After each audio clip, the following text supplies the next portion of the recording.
Programa Jesus e Luz. Oferecimento. Você que vai construir ou reformar, não deixe de conferir as ofertas que só a loja do Ceará Materiais para Construção lhe oferece. Telhas, portas, tijolos, cimento, cal, areia, pisos de vários modelos e outros acessórios. A loja do Ceará fica na Rua Borba Gato 556, no Recreio dos Bandeirantes. E o telefone é o 3551-6589. Ceará Materiais para Construção. Eu tenho um amigo sincero que eu tanto venero, com quem tanto me dou. Evangelho de luz, Evangelho de Evangelho perdão, Evangelho perdão, Evangelho Jesus, Evangelho és a minha salvação. A TVG Minas, TV Online de Guaxupé, hoje apresentando o nosso programa Jesus e Luz, diretamente de Pinhais, Grande Curitiba, aqui no Export Center 3. Hoje recebendo como convidado o nosso irmão e nosso confrade de doutrina, Gilvan Muniz. Boa noite, Gilvan. Boa noite, é um prazer estar aqui com vocês. Vamos abordar um tema muito importante hoje, nos próximos minutos, que é um tema muito atual, que é o problema das drogas, a dependência química. O Gilvan é um estudioso do assunto, um irmão preocupado, muito preocupado nessa área, e que tem feito um trabalho, desenvolvido um estudo muito importante, no sentido de trazer um alento e também uma interrogação, muitas vezes, para que as famílias possam meditar sobre o que acontece nesse âmbito das drogas.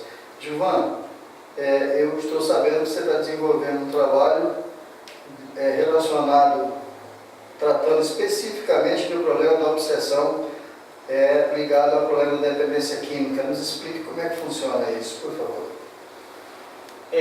A dependência química, eu acho que primeiro a gente devia buscar pelo menos alguns parâmetros para a gente direcionar, né? Dependência química é uma doença já testada pela Organização Mundial de Saúde, que muitas vezes sofre preconceitos muito maiores do que as outras doenças, e tratada muitas vezes sem um conhecimento devido. A doutrina espírita, conforme nos atesta Bezerra de Menezes, no livro Transtornos da Obsessão, psicografia de Divaldo Franco, né? O livro, na verdade, é do Manuel Filomeno de Miranda, mas o Manuel tem um contato espiritual com Bezerra de Menezes, e é onde Bezerra vem trazer algumas informações sobre a problemática da dependência química.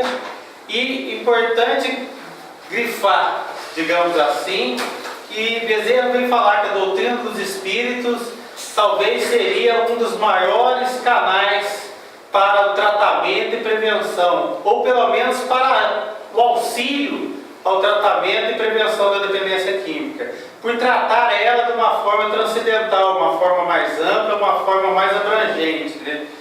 E falando da obsessão em si, que é um dos aspectos que a gente tem mais estudado nos últimos tempos, nós sabemos que todo dependente químico é homicidiado em potencial. No mínimo, a gente poderíamos dizer que quase todos se tornam vampirizados, porque muitos dos irmãozinhos que desencarnam nessa condição de dependente químico continuam com enorme desejo de aspirar as substâncias químicas, né? Porque a gente sabe que morrer não é se tornar angélico, não é se tornar nobre, simplesmente pela transição. Então, como eles tinham esse vício encarnado, eles continuam fortemente viciados no mundo além.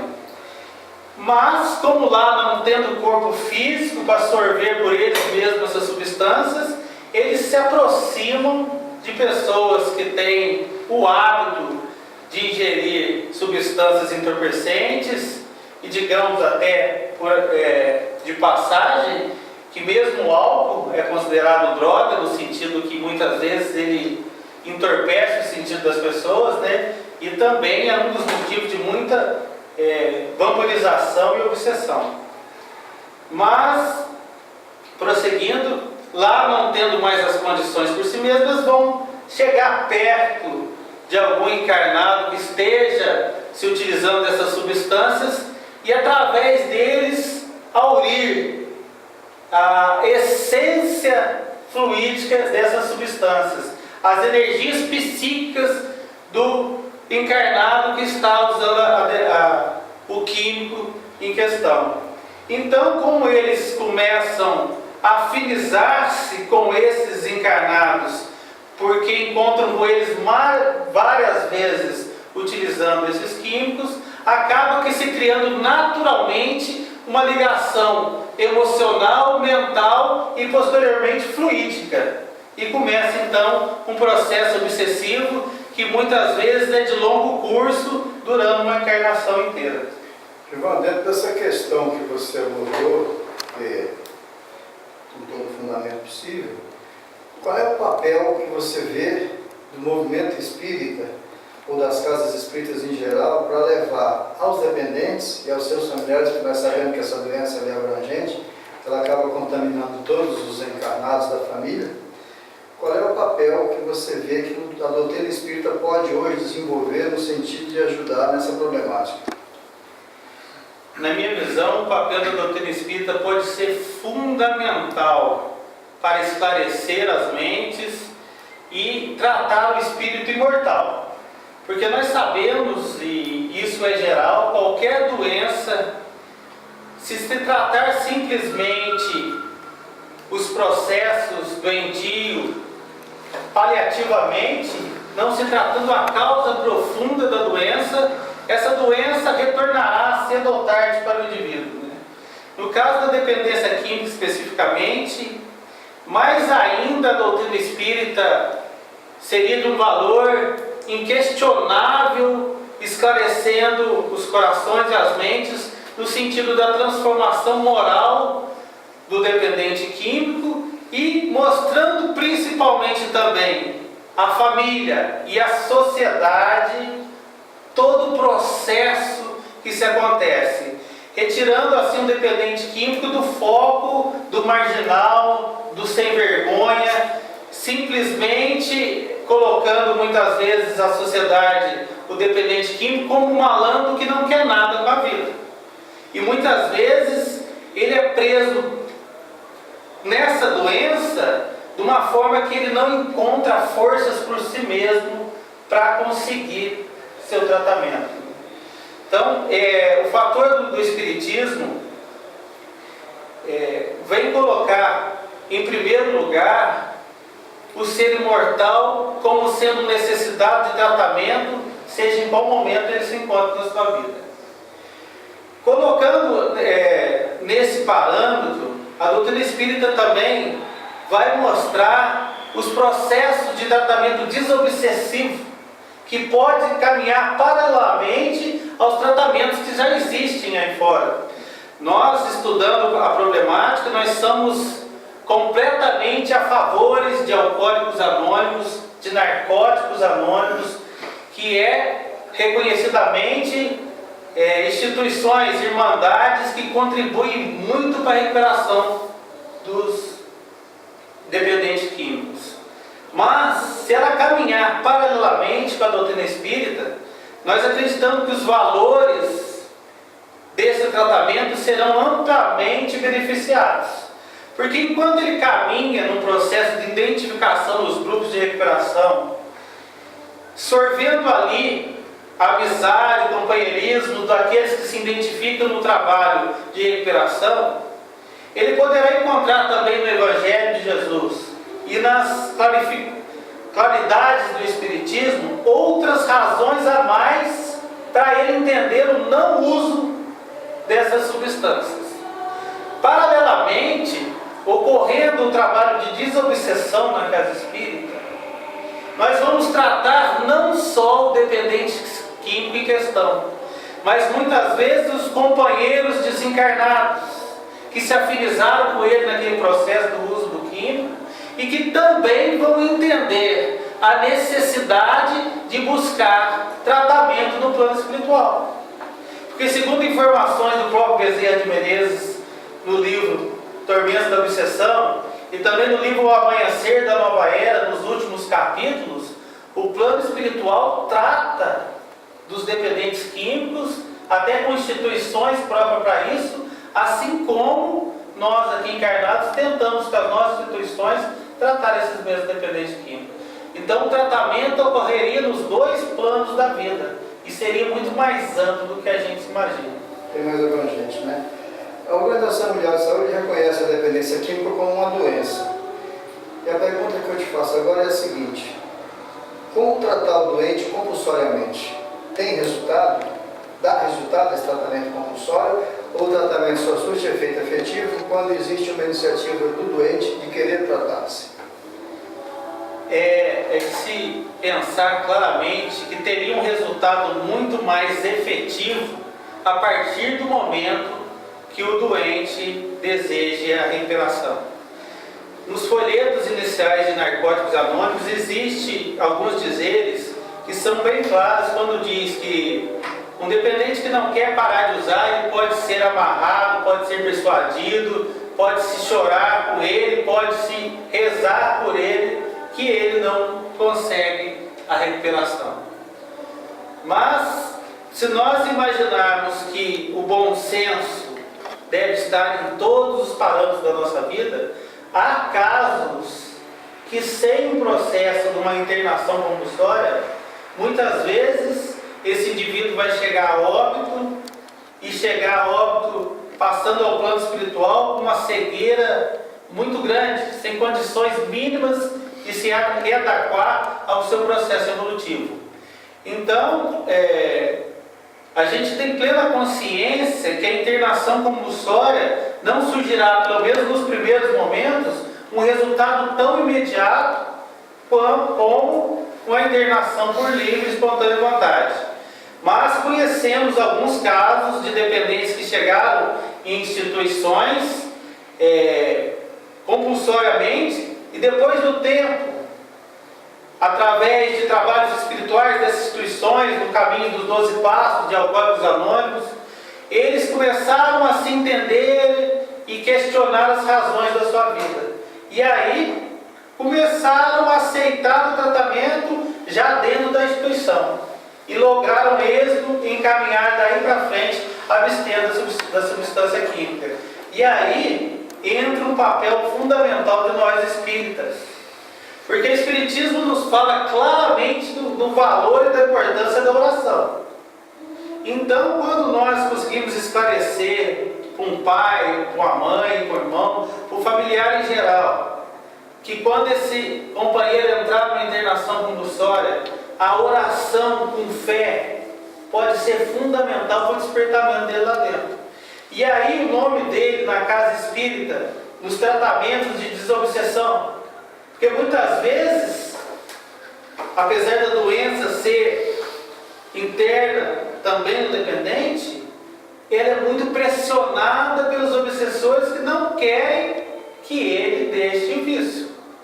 Então, se houver um trabalho em conjunto naquele momento, mesmo ele estar internado compulsoriamente, a desobsessão acontecendo, ele já não vai estar pressionado por aqueles espíritos obsessores, deixando a mente dele mais livre para ter condições de uma reavaliação da sua própria vida.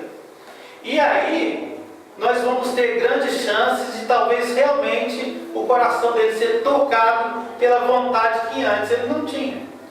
Mas é bem claro que nós recomendamos a internação compulsória realmente nesses casos onde a dependência está num caminho já de degradação mais profunda. Porque se você colocar, digamos assim, de uma forma forçada, um dependente que ainda tem boa consciência de vida, ainda responde bem lúcido pelas questões da vida, mesmo a dependência já instaurada, vai ser muito mais difícil a gente conseguir isso. Amigo internauta, nós estamos aqui diretamente do Export Center em Pinhais, Grande Curitiba, apresentando Jesus e Luz de uma forma muito especial, recebendo hoje o nosso confrade, nosso amigo, nosso irmão Gilvan Muniz. Vamos, para encerrarmos o nosso trabalho de hoje, agradecer ao Gilvan pela presteza, pela colaboração, por passar para nós os seus conhecimentos, e fazer aí uma última colocação, que é a seguinte, Gilvan. Dentro desse contexto todo da dependência química, dessa doença terrível, na sua visão, qual é o papel da família para que se consiga evitar, de forma preventiva, essa doença dentro do lado das pessoas? Família é sempre fundamental em qualquer aspecto da vida do ser humano, né? Nós, da doutrina espírita, temos plena consciência disso, mas eu queria ser um pouco mais abrangente nesse aspecto e falar que ela seria importantíssima, tanto no papel da prevenção como no papel do tratamento, né? Em relação à prevenção, vamos ser bem sinceros e claro que muitas vezes ela não vai lograr êxito completamente, mesmo ela caminhando nos processos de um padrão moral e ético o melhor possível. Mas as chances são muito maiores dessa prevenção ter êxito ela adotando esses papéis morais. Porque o dependente químico, quanto mais ele tiver conhecimento, e principalmente quanto mais ele tiver um embasamento emocional dentro do seu lar, mais facilmente ele vai conseguir se ver livre das garras do vício. Se a pessoa não tiver a predisposição para a dependência química, eu diria que esse papel familiar vai ter um êxito beirando 100%. Os 90% a 100%, se a família der uma boa orientação, se a família der um caminho religioso para os seus entes queridos, se a família mostrar com exemplos, né? Porque muitas vezes o pai fala e age diferente, né? Meu filho não pode, mas eu tenho direito. A gente sabe a questão do exemplo. Então, o papel da família, conversando abertamente, falando sobre toda a problemática da droga hoje em dia, pode levar a êxitos muito grandes se não houver a predisposição.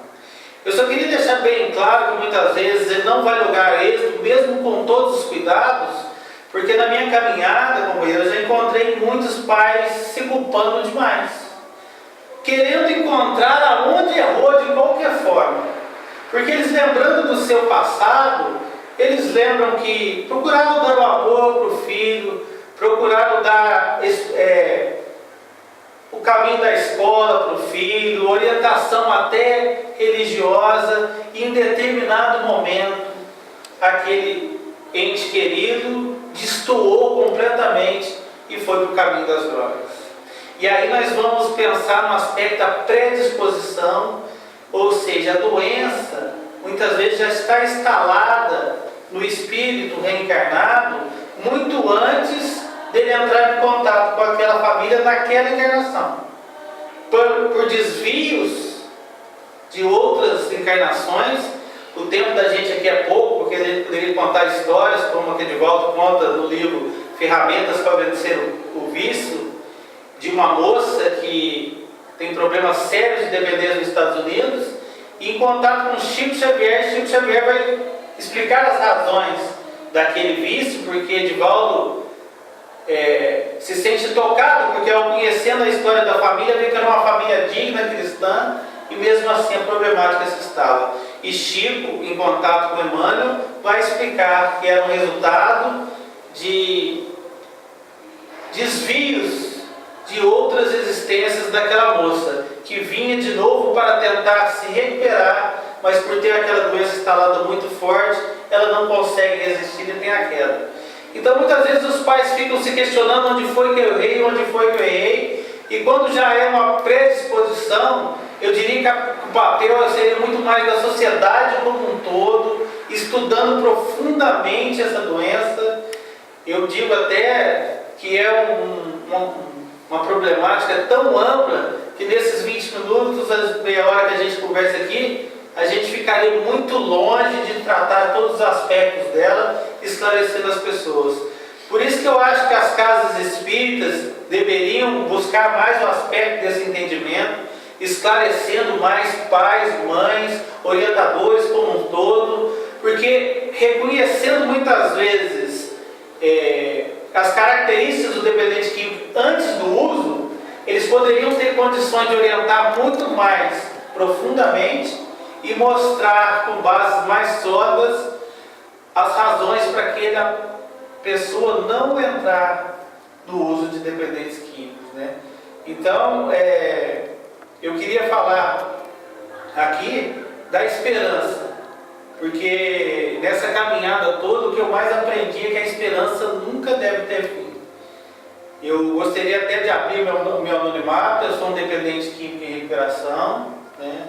E eu gostei de contar esse outro lado da dificuldade, porque o meu pai, eu não posso reclamar um A nem um B do meu pai e da minha mãe. Eles me deram orientação desde o berço. Mas eu não me entendi, eu tinha um conflito interior muito grande comigo. Mesmo gostando do espiritismo, algo parecia faltar no meu interior. Em determinado momento, por entrar em contato com as substâncias químicas, eu pensei que tinha encontrado o que eu não achava em mim nessas entorpecentes. E aí mesmo com toda orientação, eu acabei fazendo um caminho da dor. Eu tive que voltar para a doutrina, ou na verdade encontrar a doutrina com convicção através da dor. Eu usei álcool entorpecentes por mais de 14 anos na minha vida e cheguei a um fundo de poço, né? Tendo degradações morais e físicas horríveis. Mas, voltando ao papel da família, meu pai e minha mãe nunca desistiram de mim.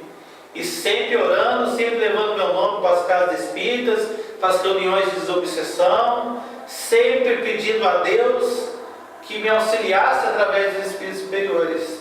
Em determinado momento a dor estava tão grande que eu falei: mãe, eu não aguento mais.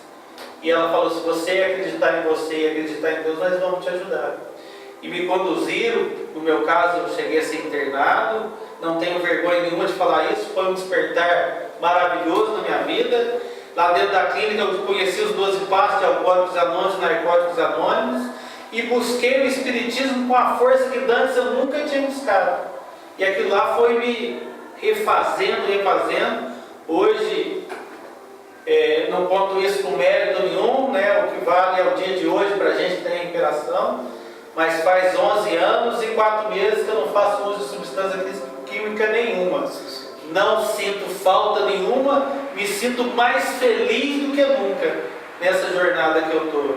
Então, entender que é uma doença que tem um aspecto anterior a essa encarnação presente é muito importante. Não para passar a mão na cabeça, porque isso não adianta nada.